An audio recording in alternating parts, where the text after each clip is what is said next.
and a very good morning. It just past 8 this Thursday morning and we are back again with all the news on Breakfast News. I am Nancy Kohli and over the next 1 hour we'll get you news from across the nation, world, sports and business updates. But first a look at the top stories we're tracking at the top of it.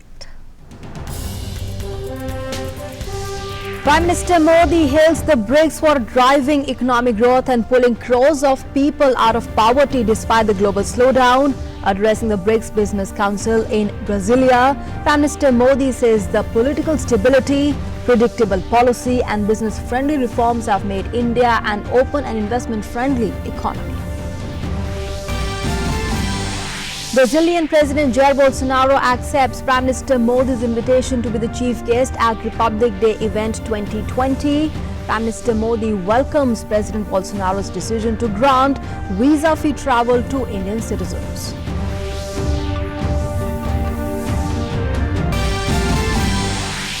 Prime Minister Modi holds bilateral meeting with the Russian President Vladimir Putin and the Chinese President Xi Jinping, the first bilateral regional forum at the level of Russian provinces and Indian states to be held next year.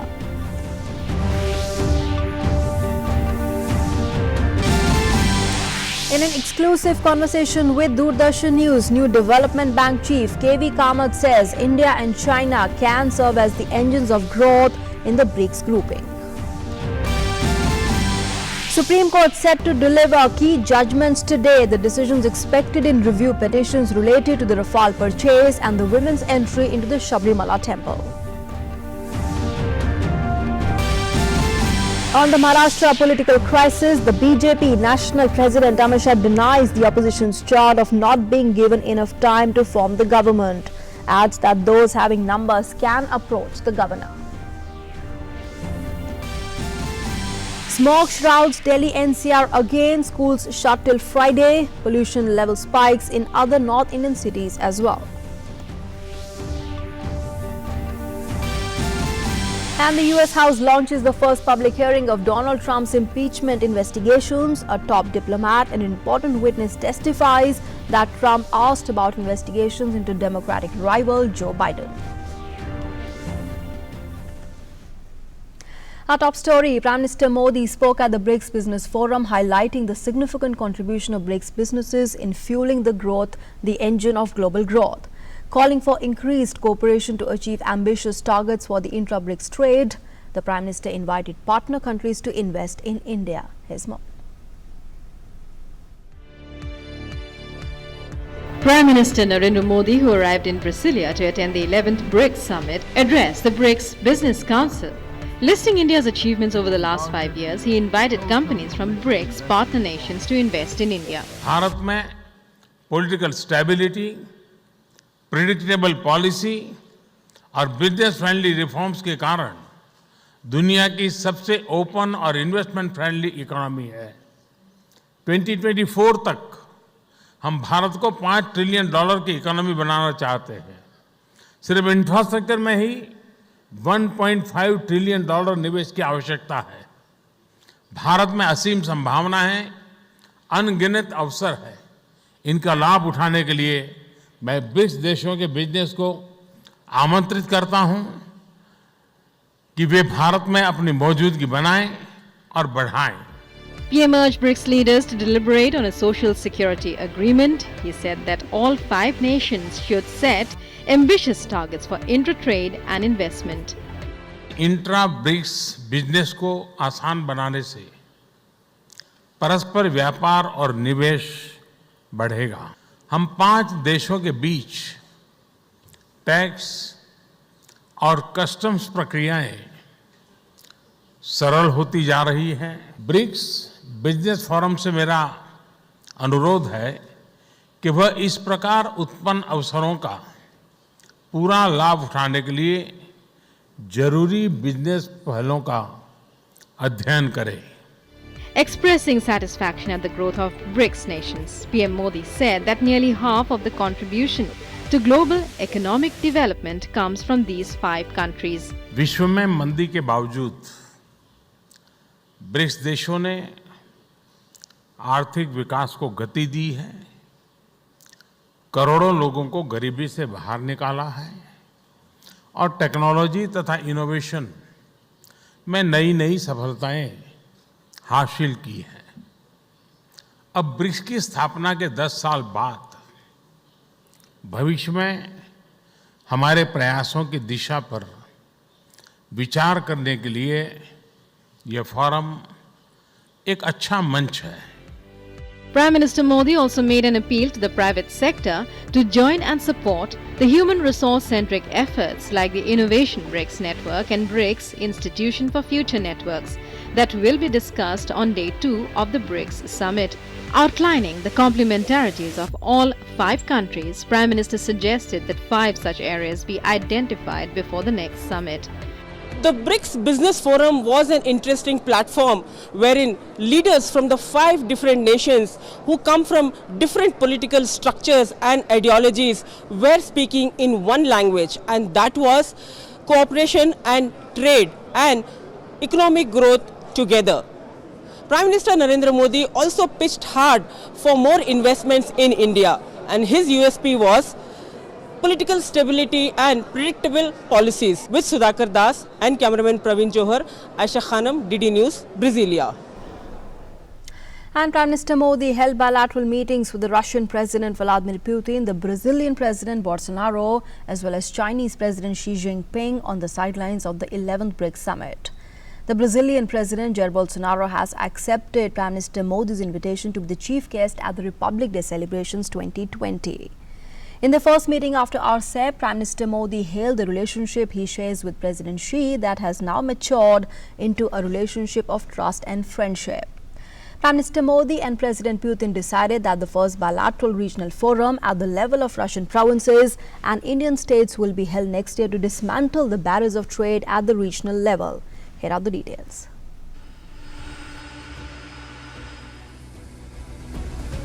After a grueling 24-hour journey to Brazil, Prime Minister Narendra Modi hit the ground running. His first engagement within hours of touching down was a bilateral meeting with Russian President Vladimir Putin on the sidelines of the 11th BRICS Summit. This was their 4th meeting of the year. It began with a warm embrace away from the media glare. Both leaders reviewed the progress made in the bilateral relationship since the Prime Minister's visit to Vladivostok. PM specifically mentioned the successful visits of the Ministers of Defence and Petroleum and Natural Gas to Russia. President Putin reiterated the invitation to the Prime Minister to visit Moscow to participate in the Victory Day celebrations next year, which PM Modi gladly accepted. काफी विस्तार से कई विषयों पर चर्चा हुई है और इसलिए मैं समझता हूं कि ये हमारी गति बहुत तेजी से आगे बढ़ रही है और मई महीने में विजय दिवस पर आपने मुझे निमंत्रण दिया है। मुझे खुशी है, मैं इंतजार कर रहा हूं, फिर एक बार आपके साथ बैठने का मुझे मौका मिलेगा। The two expressed satisfaction that the $25 billion target of bilateral trade by 2025 has already been achieved. They decided that the first bilateral regional forum at the level of Russian provinces and Indian states will be held next year to dismantle the barriers of trade at the regional level. President Putin highlighted the potential of the Arctic region in natural gas and invited India to invest in the region. The progress made in the field of infrastructure, particularly railways, was discussed. Progress made on the Nagpur-Secunderabad sector railway line was also reviewed. Cooperation in the defence sector and in the field of civil nuclear energy also came up. Prospects of cooperation in civil nuclear energy in third countries was welcomed by both leaders. Next was the bilateral meet with host President Bolsonaro. Prime Minister Modi invited the Brazilian president to the Republic Day 2020, which he accepted gladly. The two countries will talk trade with potential investment from Brazil in areas like agricultural equipment, animal husbandry, post-harvest technologies and biofuels. Both leaders also discussed other areas of cooperation, including space and defense sectors. Prime Minister also welcomed Brazil's decision to grant visa-free travel to Indian citizens. In his first meeting with President Xi Jinping after the RCEP summit, Prime Minister warmly recalled the journey of India-China ties as well as their friendship. He said the journey that began with their first meeting in 2014 during the 6th BRICS summit in Fortaleza has transformed into a unique one. इतना विश्वास और इतनी मित्रतापूर्ण संबंध बनना ये अपने आप में बहुत बड़ी बात है और मैं मानता हूं जैसा आपने कहा कि चेन्नई में जब हम मिले, हमारी यात्रा को एक नई गति मिली, नई ऊर्जा मिली। आपकी बात सही है कि ट्रेड एक बहुत महत्वपूर्ण विषय है, वैश्विक संदर्भ में भी है और बायलैटरल संदर्भ में भी है। और मैं चाहूँगा कि बायलैटरली जितनी ट्रेड की हमारी चर्चाएं हुई हैं, उसके कुछ ठोस नतीजे लाने में अगर हम सफल होंगे तो हम बहुत चीज़ों को आगे बढ़ा पाएंगे। President Xi Jinping thanked Prime Minister Modi for hosting him at the second informal summit in Chennai. He invited the Prime Minister for the third informal summit in China in 2020. The two leaders agreed that the new high-level mechanism on trade and economy should meet at an early date. The upcoming meeting between special representatives on boundary issues was discussed. Both leaders reiterated the importance of maintaining peace and security in the border areas. They also exchanged views on multilateral issues including WTO, BRICS and RCEP. All the three bilateral meetings that Prime Minister Narendra Modi held in Brasilia added new touch to the ties with Russia, China and Brazil. From the warm hug for President Putin to invitation to the President of Brazil, Bolsonaro, to attend next year's Republic Day celebrations, these meetings had a common thread, and that was Prime Minister Narendra Modi's personal touch. With Sudhakar Das and cameraman Praveen Johar, Aisha Khanum, DD News, Brasilia. And the 11th BRICS summit will see a special focus on the role of the new development bank. Prime Minister Modi was present when the bank was set up during the 6th BRICS summit in Fortaleza in 2014. The bank came into formal existence in 2015 with its first president from India. Our correspondent Aisha Khanum caught up with KV Kama, the president of the new development bank, for an exclusive conversation. How satisfied are you with regard to the success of this bank ever since it was started? Well, I think the success, the contribution of our members, I think is paramount in the success of the bank. We will end the year with a loan book of around, approval book of around 14 or 15 billion dollars. Which are the areas that these loans are going to, which are the focus areas? But if I were to map the areas, you can probably say 4 or 5 key areas: power, roads, particularly in India, rural connectivity, rural roads, water to villages, and these have been our priorities by and large. In other countries, there have been other projects like metros. In India also, we have done 2 metros. So basically a wide range of basic infrastructure. The world economy, the global economy is going through very tough times, and in this situation, how can this NDB be, of support or help? The world economy, it's indeed having certain challenges, but in our members, we have 2 outliers, China and India, which are growing at a pace much faster than the world economy. India and China have the ability to be the engines for the world economy going forward. And I think that's the message I'm getting at this summit, that this is where the future is. So will the CRA be increased? We will look at that as we go along. But clearly, yes, the opportunity is with India. Indian businessmen are looking forward to a regional office for India soon, because this will help the industry, seek assistance from the bank. We are on schedule to open India office maybe in the first quarter of next year. If not the second quarter, but we are targeting first quarter of next year for the India regional office. It's a very interesting aspect that BRICS now recognizes women empowerment through entrepreneurship, and now the women's network is going to be launched. So what will be the blueprint for this network in terms of financial assistance that the NDB will provide? As a bank, we would encourage activities in terms of whatever projects they would put up. In any area of infrastructure, if there are initiatives, we would be certainly willing to look at them. Are you making efforts to bring together the countries with respect to the credit ratings? This is one issue that has been, plaguing the entire issue. This is again something that the BRICS Business Council has been working on, and we will follow what they are doing. What are the recommendations that the BRICS group has suggested, which the NDB will look into providing? Well, in the sense that our private sector operations have just started this year. So I believe that the time has now come to interact more with the BRICS Business Council in terms of deal flow and what they can bring to the table. Thank you so much.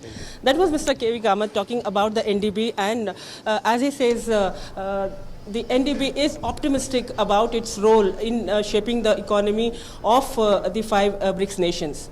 With cameraman Loknath, Aisha Khanam, DD News, Brasilia. And on day 2 of the 11th BRICS Summit later this evening, the BRICS leaders will meet the BRICS Business Council and New Development Bank on day 2. Well, and a delegation of industrialists from India will also attend that event. The BRICS leaders restricted the session as well as the plenary sessions will also play out on 14th November, that's today. In fact, a BRICS MOU between trade and investment promotion agencies will also be inked. And talking of expected outcomes, the establishment of a Women Business Alliance as well as the launch of the iBRICS or an innovation BRICS network is also on the cards. The launch of a BRICS Institute Future Network is also likely. Our correspondent in Brasilia puts day 2 into context. The concluding day of the 11th BRICS Summit at Brasilia will be an interesting day, as it will start with the family photo of all the 5 leaders here at Brasilia. And at the Itamaraty Palace, it will be the leaders who will come face to face with the Business Council, and they will listen to the recommendations the industry captains have made for economic growth and cooperation in the regional trade. And it is from here that the BRICS will take forward its agenda for economic growth for an innovative future. The report of the New Development Bank will also be most watched by all the industry captains assembled here at Brasilia. And the New Development Bank is expected to make some announcements. And as the president of the New Development Bank spoke to DD News and told us that very soon India will have its regional office, it is a reason to cheer for the industry captains in India. With Sudhakar Das and cameraman Praveen Johar, Aisha Khanam, DD News, Brasilia.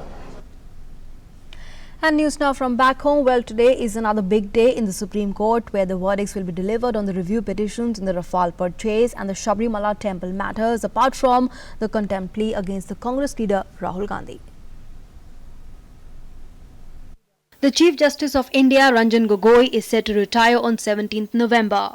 After delivering crucial verdicts on Ayodhya, Karnataka and the CJI's office to come under the RTI ambit, the Chief Justice of India will be delivering 2 important verdicts on Thursday. On Thursday, Supreme Court is scheduled to pronounce its verdict on a batch of petitions seeking re-examination of its decision to allow the entry of women of all the age group in Kerala's Sabrimala temple. And another verdict will be pronounced on the Rafale fighter jet deal. The Supreme Court is scheduled to pronounce on 14th November its verdict on petitions seeking a review of its judgment in the Rafale fighter jet deal with French firm Dassault Aviation. On the 10th of May, the Apex Court had reserved the decision on the pleas, including one filed by former Union Ministers Yashwant Sinha, Arun Shourie and activist lawyer Prashant Bhushan, seeking a re-examination of its findings that there was no occasion to doubt the decision-making process in the procurement of 36 Rafale fighter jets. The petitioners had filed a rejoinder stating that the 14th December 2018 verdict should be subjected to review as it was based on multiple falsehoods and suppression of material and relevant information. The top court had dismissed the plea filed by Yashwant Sinha, Arun Shourie and Prashant Bhushan, who sought investigation into alleged irregularities in the Rafale deal. The Apex Court, by a majority verdict of 4:1 on 28 September 2018, had lifted the ban that prevented women and girls between the age of 10 and 50 from entering the famous Ayyappa shrine in Kerala and had held that this centuries-old Hindu religious practice was illegal and unconstitutional. The 5-judge bench Constitution had heard the pleas in an open court and reserved its decision after hearing the parties, including the Naya Service Society, Tantri of the Temple, the Travancore Deswam Board and the state government in favour and against the review plea. With inputs from Vikas Sarthi, DD India. And our correspondent Vikas Sarthi is now joining us on the phone line for more on those developments that will take place in the top court today. Vikas, good morning. All eyes will be on these observations, the review petitions on Rafale and the Sabrimala temple as well, where of course it's going to be a big day in the Apex Court. And in the past days when crucial verdicts have already been delivered as far as Ayodhya case is concerned, and also of course bringing the CJI under the RTI's ambit, it's going to be another big day in the top court. Of course, the CJI, Ranjan Gogoi, retires on the 17th. Right, Nancy, two important verdicts. In fact, these were the high-profile cases before the CGI bench, and after today's judgment, there will be no much talked about. Judgment will be left for CGI to pronounce tomorrow. So far as the two judgments are concerned, the first is related to the Rafale deal case, where a review petition was filed by the petitioners, and they said that Supreme Court must heard this matter again because there were some inconsistencies in the judgment itself. There was mentioning of a CAG report, but when the judgment was delivered till that point in time, there was no CAG report placed either in the parliament or before the government. Apart from it, the petitioners have also said that they never asked Supreme Court to quash the whole deal of Rafale jet. In fact, petitioners say that Supreme Court judgment says that they are not accepting petitioners' demand of quashing the Rafale jet deal, but petitioners claim that they only wanted that there must be a fair probe under an SIT, and they never thought that the whole deal should be scrapped. So these are two major points on which the review petition was filed. Right. Later on, the Constitutional Bench will also deliver verdict in Sabrimala case. Earlier, when Chief Justice Deepak Mishra pronounced the verdict, at that point in time, 4 out of 5 judges said that such kind of practice cannot be allowed, which is discriminatory against the women, and in fact it's not the part of the Hindu religion. So that is a local tradition, and this tradition cannot be allowed because it was discriminatory. Now, another bench has heard all these review petitions which were filed after the judgment. So the view of bench remains same or not, it will be clear today, because earlier the majority judgment, 4 judges said that this kind of practices cannot be allowed. Sure.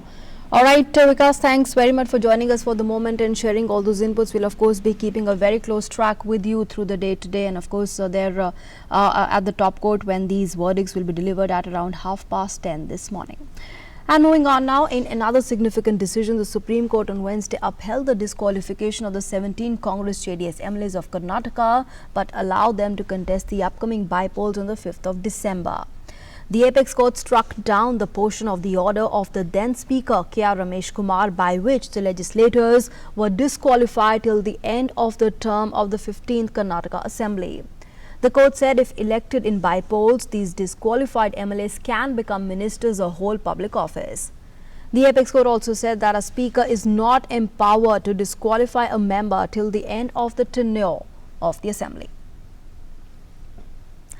And within hours after the Supreme Court paved the way for the disqualified Congress and the JDS legislators to contest the 5th December by-polls for 15 seats in Karnataka, the Chief Minister B.S. Yediyurappa said that they will be joining the Bharatiya Janata Party.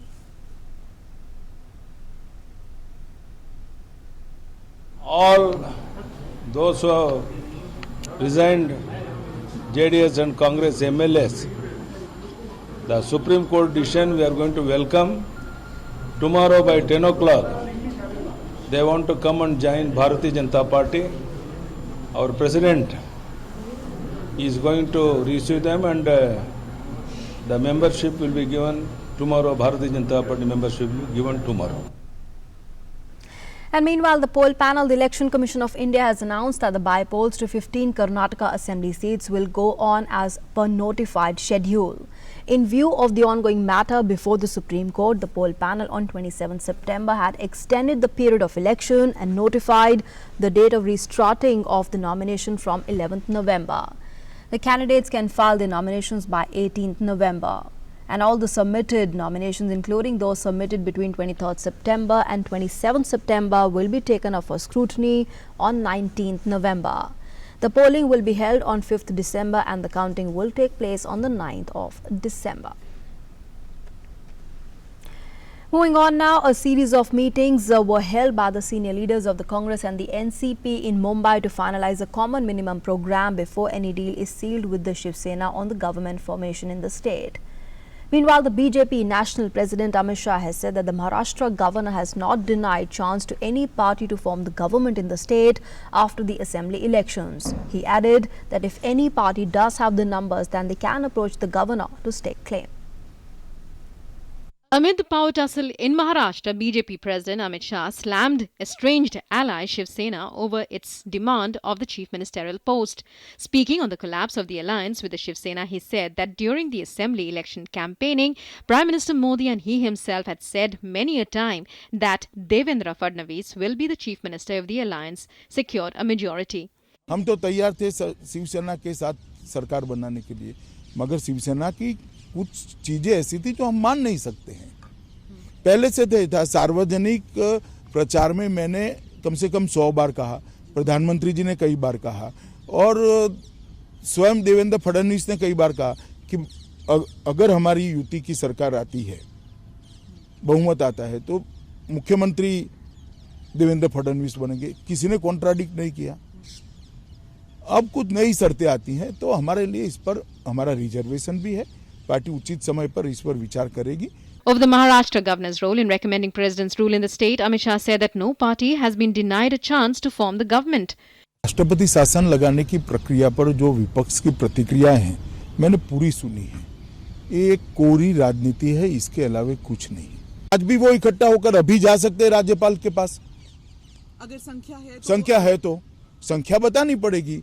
अगर संख्या बन जाती है तो कोई भी, आज भी हम भी संपर्क करते हैं, वो भी संपर्क कर सकते हैं। मौका न देने का सवाल ही कहाँ है। Hectic parleys continued on Wednesday to forge a new alliance in Maharashtra. Shiv Sena chief Uddhav Thackeray held a meeting with the Maharashtra Congress leaders where he said that the talks are going in the right direction and a decision will soon be taken at an appropriate time.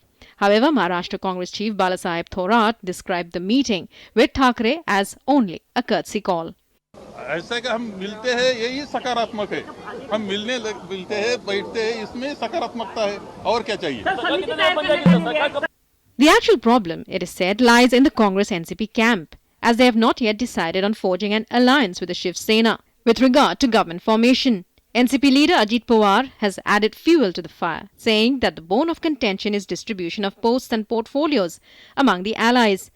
The Shiv Sena is adamant on the chief minister's post, as the party leader once again reiterated that the chief minister will be from the Shiv Sena only. आदरणीय पक्ष प्रमुख उद्धव जी ठाकरे साहब जिसे तय करेंगे वो हमारा मुख्यमंत्री 100% शिवसेना का।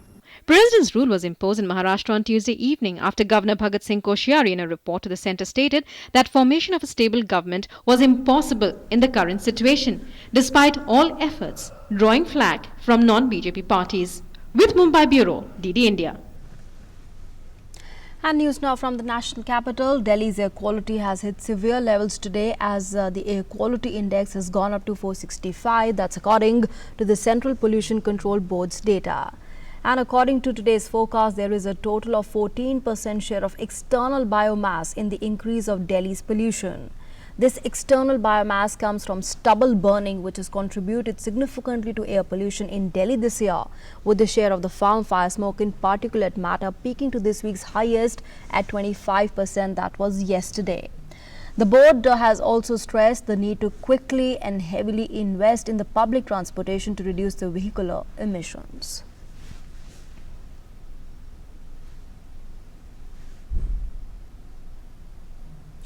And the noxious smog resulting from raging farm fires and unfavorable weather has pushed pollution in Delhi NCR towards the emergency zone on Wednesday, prompting authorities to order closure of schools till 15th November. That's the second time in 2 weeks. The Environment Pollution Prevention and Control Authority has also extended the ban on the hot mix plants and stone crushers in Delhi NCR till 15th November. The authority has directed that all the coal and other fuel-based industries which have not shifted to natural gas or agro residue will remain shut in Faridabad, Gurugram, Ghaziabad, Noida, Bahadurgarh, Bhiwadi, Greater Noida, Sonipat and Panipat till 15th November. And let's now take a look at the air quality index data of various cities across the country.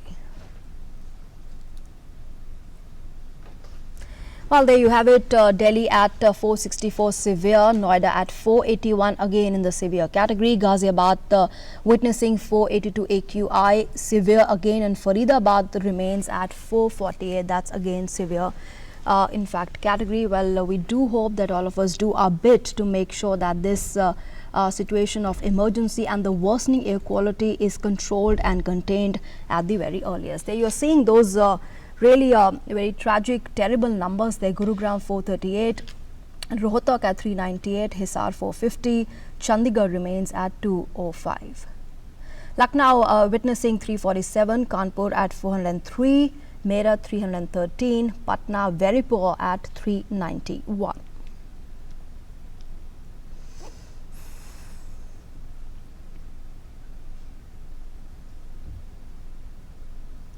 The air quality, of course, continuing to be a cause of concern. Patiala witnessing a poor category air quality index at 269. Amritsar recording 343, very poor. Ludhiana at 233, that's again poor. And Batinda at 360, very poor. Well, that's the air quality index in the state of Punjab. All right, moving on now to some other news. The theme song of the 50th edition of the International Film Festival of India to be held at Goa from 20th November was released by the Information and Broadcasting Secretary Amit Khare in New Delhi on Wednesday. It's been prepared from the clippings of films like Gandhi, Avara and Bahubali among popular Indian international films. The song will be shown at the inauguration ceremony of the festival. Well, all this and more in this report.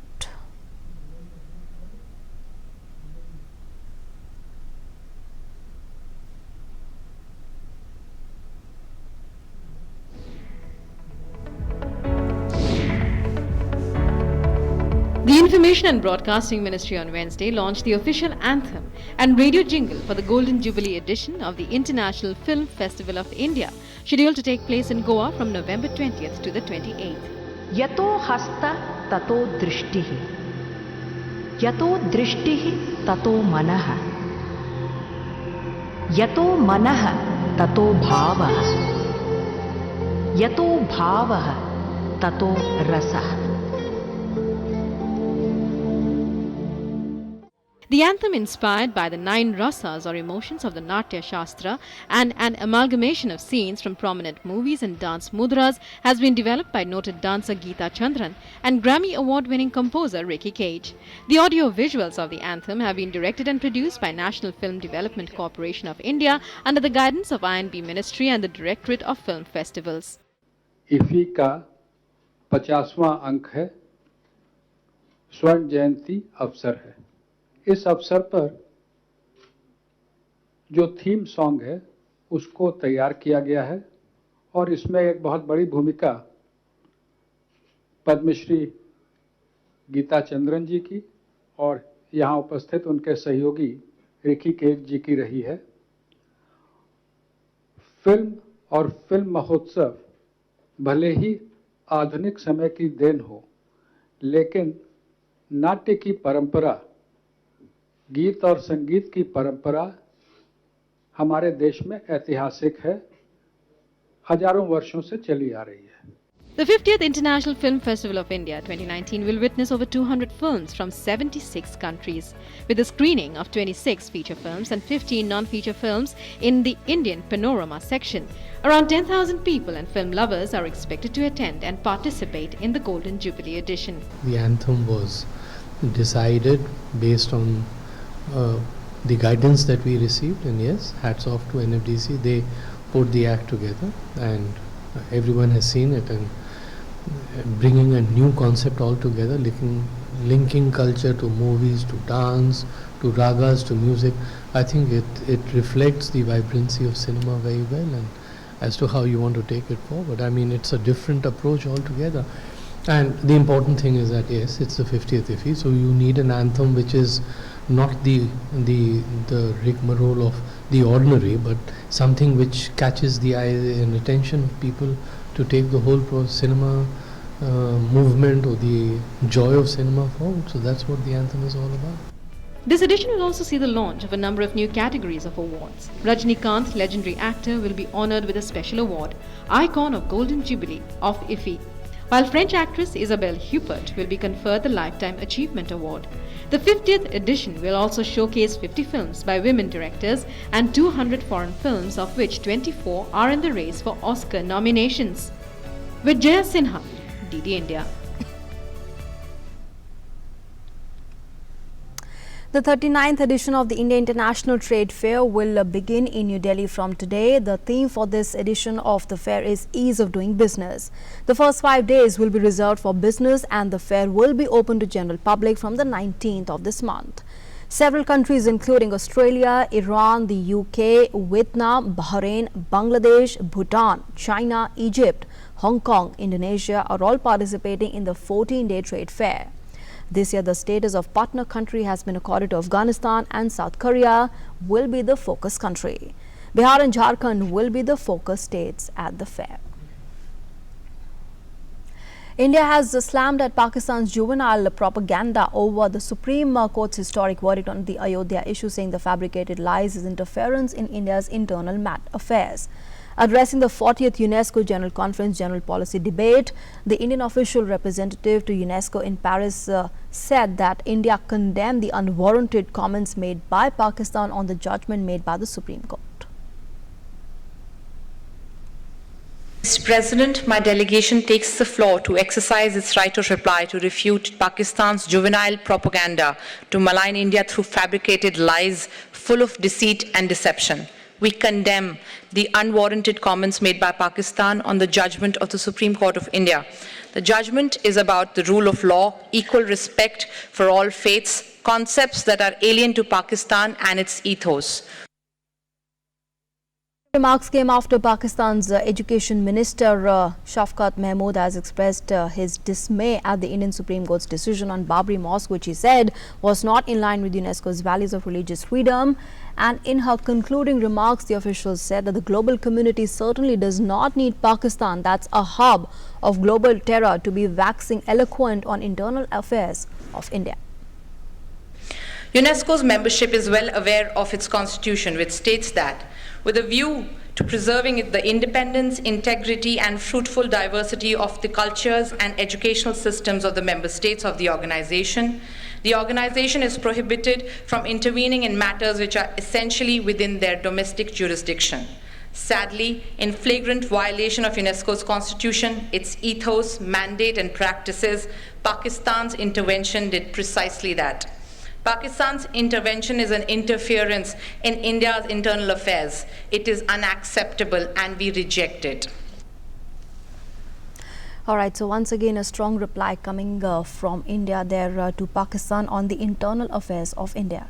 Moving on now to some international news, the US House of Representatives launched momentous televised impeachment hearings as Democrats seek to make the case to the American public that President Donald Trump abused the powers of his office. Trump faces the most perilous challenge of his tumultuous 3-year tenure in the White House as the public impeachment hearings began under the glare of live television cameras. Nancy Pelosi, the Democratic Speaker of the House, said that the probe was necessary to show Trump he cannot do whatever he wants. Meanwhile, the White House has said that President Trump is skipping the first televised hearings in his impeachment investigation, preferring instead to keep working. And with that, we're going in for a short break here, but after we come back, we'll get you all the news from the finance world. Stay with us.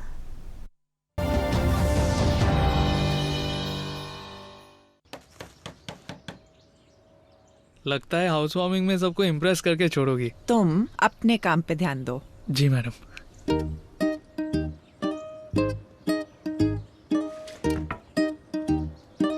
एक बार आके देख लो, कहीं मैंने कोई गड़बड़ तो नहीं कर दी।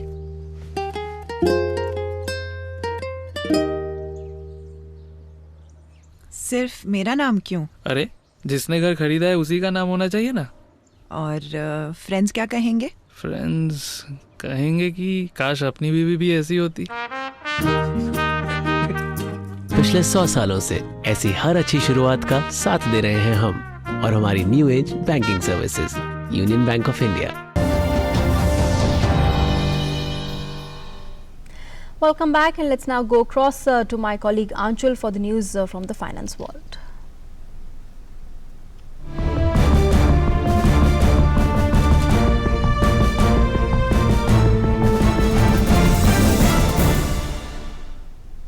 Well, thank you very much, Nancy. And today is the 4th trading day session. That's Thursday. Let's have a look at those news which are making headlines in the world of business. And first, we are going to talk about Aadhaar card. In a move aimed at helping them opening bank accounts and promote financial inclusions, the government has allowed migrants to change address on Aadhaar by giving self-declaration.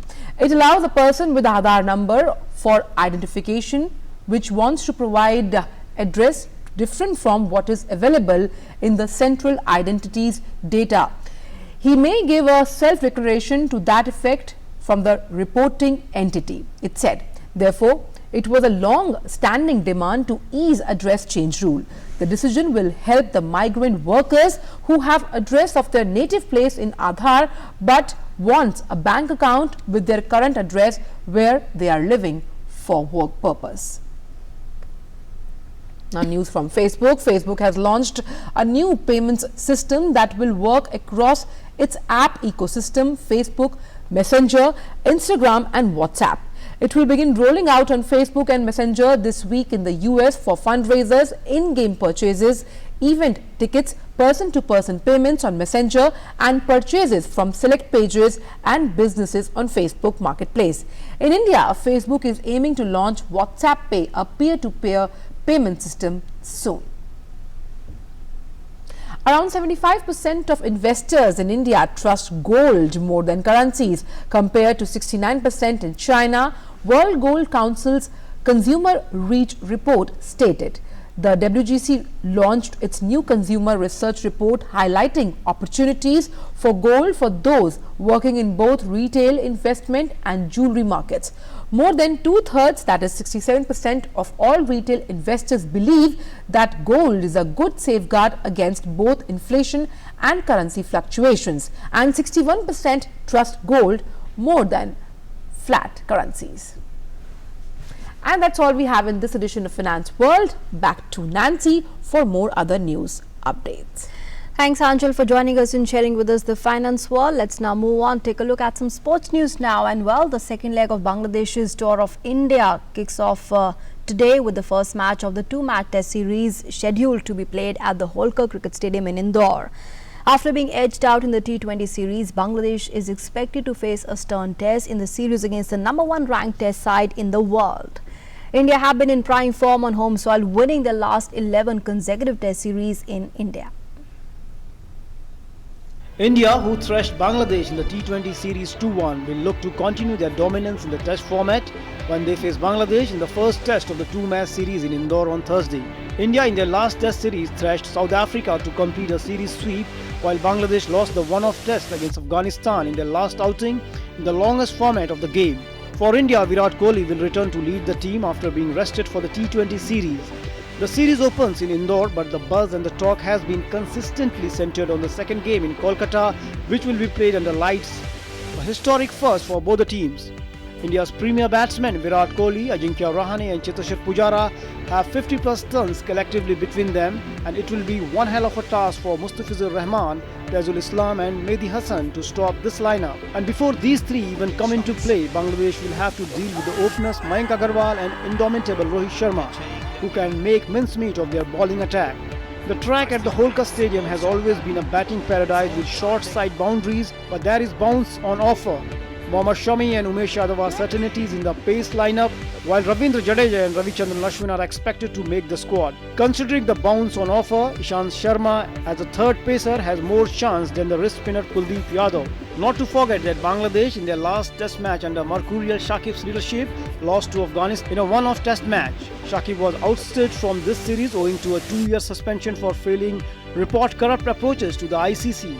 The Indians, however, do not want to take anything for granted, although Mushfiqur Rahim and Mohammedullah Riyad are committed cricketers, but in the longest format they aren't exactly formidable names. India have won each of their 5 tests in the World Test Championship and now have the opportunity to maintain their glorious run against the 9th place team. Sports Desk, DD News. And challenges are nothing new to the Real Kashmir Football Club, and for a club born in a state which has faced terror, turmoil and turbulence, the uncertainty over the club's future due to the impending long-term merger of the I-League with the ISL is least of the team's worries. Real Kashmir FC unveiled the club's 2019-20 home jersey, dedicating it to the fans of the club. The club, which played in the I-League for the very first time last season, attracted massive crowds in both home and away games across the country, becoming one of the most loved clubs across India.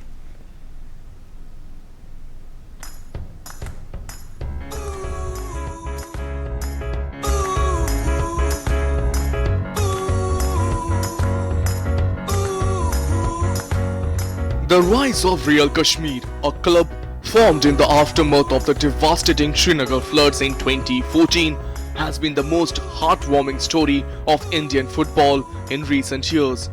In their debut season in 2017-18, Real Kashmir defeated far more experienced side to win the second division and became the first club from the state to play in the Premier Division of the I-League. The side topped the points table for most of their debut season, eventually finishing third in the season. The jump into the I-League was accompanied by a sponsorship deal from sporting major Adidas and big clubs coming to Kashmir. The uncertainty over the club's future due to the impending long-term merger of I-League and ISL is the least of the team's owners and the players concerned. Soon after Division 1 matches of I-League last year finished, we were all very confused at what's going to happen next. But now there is a sense of clarity. There is a time of 2 years for the final merger. There is a kind of a roadmap that has been given to us. So it gives us time to sit back, plan accordingly. For the first time in the club's history, we've actually got expectations. We've never had expectations before. And with that comes, added pressure. All we can do is just focus on what's ahead of us, and when our first opening game is East Bengal away, which is probably the hardest fixture you could have to start with. I think this season we are stronger going forward. We've got Callum have come in, we've got Subhash Singh, we signed him, Chester Paul, Vitvic's fit again. We've got a number of players that can score goals or create more chances. Real Kashmir aimed to bring about a positive change, narrating an inspiring story of the Snow Leopards, as the club is popularly known.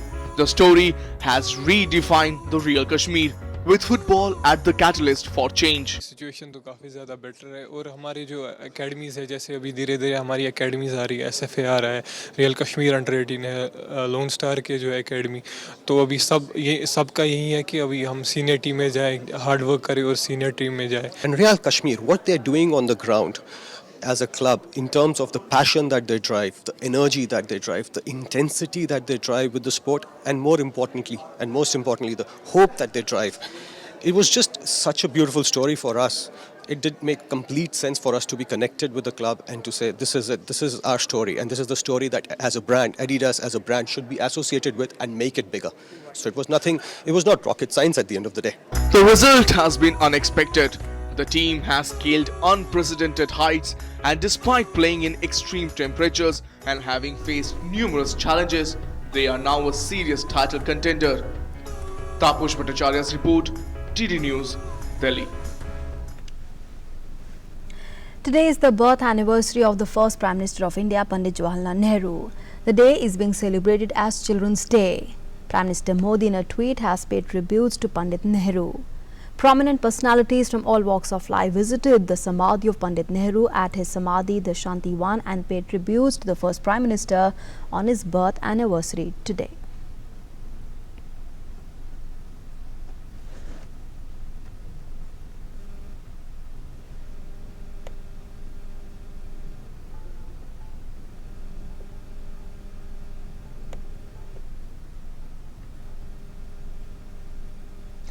Various programs are being organized across the country to mark the occasion. President Ramnath Kovind will meet the students from various schools, institutions at the Rashtrapati Bhavan on the occasion of Children's Day today.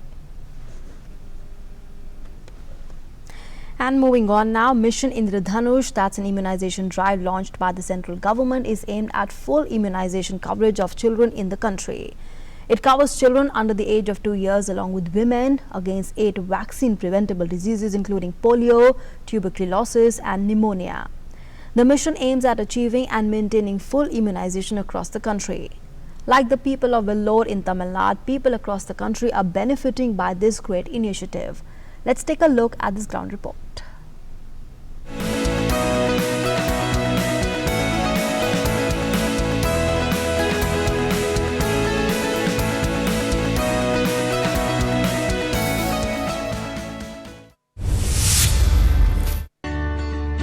Mission Indradhanush is aimed at providing vaccination to children to protect them from various preventable diseases including polio, tuberculosis and pneumonia. The mission also includes those children who have missed out on their regular vaccination schedule. The mission has been implemented in a very effective manner in Vellore district in northern Tamil Nadu. I have come here to get my 10-month-old child vaccinated. She has already undergone her first vaccination shot and is doing well. She is to undergo a second round of vaccination today. Vellore district in northern Tamil Nadu has been at the front when it comes to implementing the mission in the state. Under the scheme, special vaccination campaigns are held to create awareness along with a systematic immunization drive. Muhammad, another resident of Vellore, shares that his son has been administered vaccination to prevent jaundice. He further adds that this mission is proving to be of great help for people from weaker sections. This is my second son. He has been given vaccine to prevent jaundice. If we had to buy the same vaccine outside, it would cost us 5 to 10,000 rupees. We are poor and hence we got the vaccination done at a government hospital. The facilities here are good and the staff are providing us good care.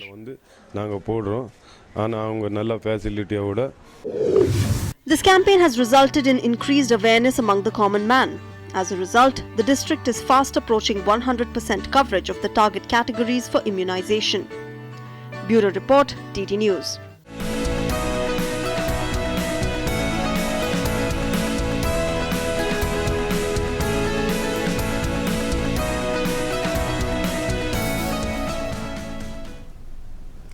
And let's now take a look at the weather report across the country for today.